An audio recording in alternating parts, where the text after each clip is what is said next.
Ferrari began the Formula One season with a furious start. A decade removed from its last season championship, the chase with Mercedes was finally on and Sebastian Vettel was taking the fight to Lewis Hamilton.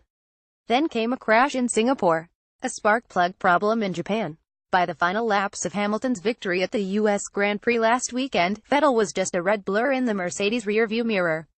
Again, and by finishing second in a race it had to win, Ferrari's season-opening roar has been reduced to a shrug and pouted lips, all but crushed by Hamilton's second-half surge of checkered flags. There was no real secret other than they were quicker than us, Vettel said. Whoever is faster usually has a good chance of winning. We tried to fight. At least that was better than other races when we didn't have a chance. Mathematically, Vettel could still win the title for the Italian team if Hamilton has a three-race collapse of epic proportions, starting this weekend at the Mexican Grand Prix. But Hamilton has scored points in every race this season and hasn't missed a podium since the race in Hungary back on July 30th. If Hamilton finishes fifth or higher in Mexico City, he will claim his third season championship in 4 years and his fourth overall, matching the four Vettel won with Red Bull from 20,100-2013. He has already won 9 races this year. Despite Ferrari's status as Formula One's richest and most popular team, it hasn't won a Drivers' Championship since Kimi Räikkönen in 2007 or a Constructors' title since 2008. This season's Constructors' title has already gone to Mercedes, clinched last weekend in Texas despite Vettel and Räikkönen finishing 23. Ferrari team principal Maurizio Arrivalbene has tried to keep a fighter's attitude. We will continue to fight to the very last corner of the final race, he said. This season's disappointment might hurt more than some previous failures. No one was close to Mercedes in the first 2 seasons after the hybrid engine change. And this wasn't the flop of 2016 when Ferrari didn't win a race after seeing big gains the previous year. This was grabbing the lead by the throat and letting it go.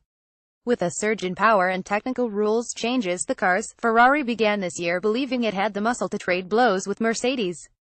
Vettel landed wins in Australia and Bahrain in the first 3 races. The high point came on the French Riviera when Vettel captured the jewel of the season by winning the Monaco Grand Prix. The cracks began in June when Vettel rammed into the back of Hamilton while under a safety during the race in Azerbaijan. The Ferrari then pulled alongside and bumped Hamilton again. The move destroyed any friendly veneer on a rivalry that quickly heated up in Mercedes' favor. Vettel's last win came in Hungary. Hamilton took the season lead for the championship 2 races later in Italy, and then came the Asian collapse that has come to define Ferrari's season. In Singapore, Vettel was in pole position and Hamilton started in 5th, simply hoping to limit the damage in a race Ferrari was primed to win. Instead, Vettel undid himself. In a bizarre starting bolt across the track to block Red Bull's Max Verstappen into the first turn, Vettel instead caused a crash that took out himself, Verstappen and Räikkönen. Hamilton zipped through, won the race and has held the lead in the title chase ever since. Engine problems had Vettel starting near the back. In Malaysia, a brilliant drive to 4th still left him losing more points to winner Hamilton. The crusher came in Japan, when Vettel's race ended on the first lap because of the spark plug.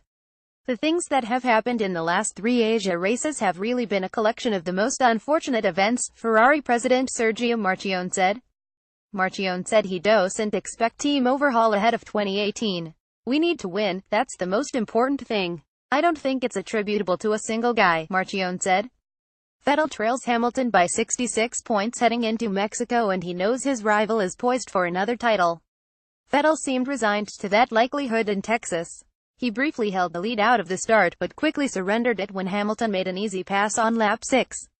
Instead of blocking Hamilton to at least take the fight to him, he let him go. I was a little surprised Sebastian didn't defend more, Hamilton said. I would have.